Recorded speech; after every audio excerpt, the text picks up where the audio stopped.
number 17, we've been given four equations. One is the revenue equation, which is R, and the marginal revenue, which is R subscript M. We have it looks like the cost, the total cost, which is C, and the marginal cost, which is represented by C subscript M.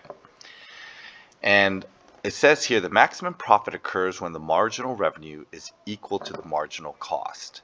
Okay, so we need to make this equation here, marginal revenue, so 5,000 minus 20x.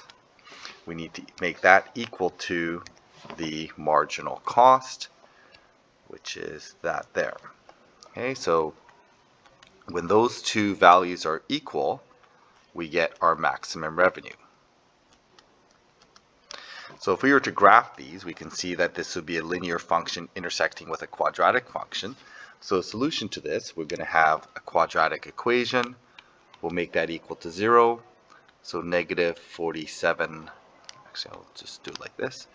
So 1 over 4x squared plus 20x minus 4,700. Like that, and then we can just solve the quadratic equation.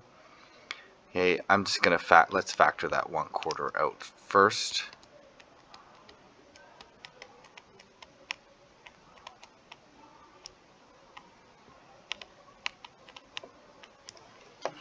So 4,700 times 4 gives us 18800. So plugging that into the quadratic formula, we end up with negative 80 plus minus square root of 80 squared minus 4 times A times C.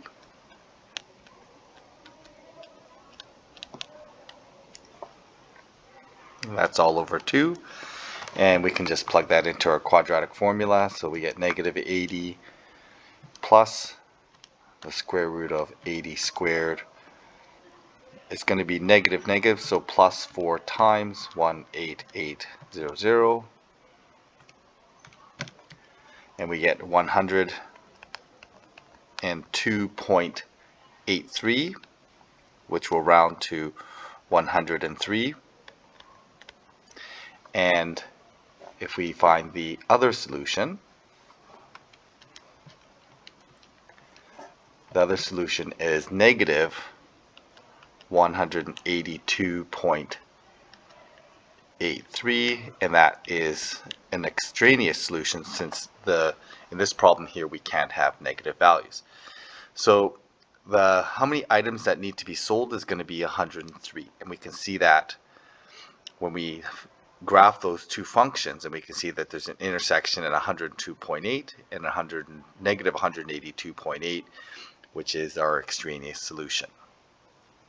So for part B, it says the profit is total revenue minus the total cost. What's the firm's maximum monthly profit? Well, we know that the monthly profit occurs when x is 103. We solved for that right here. And we need to write the equation, the revenue minus the total cost. So the revenue is going to be 5,000 minus 10x squared minus the total cost, which is 300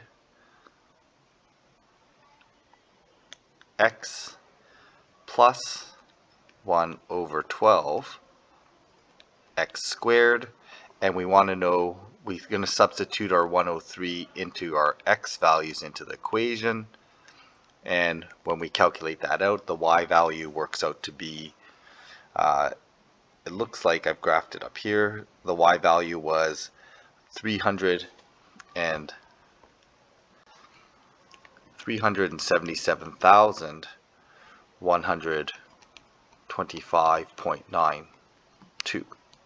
Okay, and so we have to use that 103 for our max profit, and we can see that the max profit occurs when the x is 103 items. This black curve represents the profit curve, which is the function that we have which I'll highlight here. This function here is our profit function. It is the revenue minus the total revenue minus the total cost, and that occurs at this point.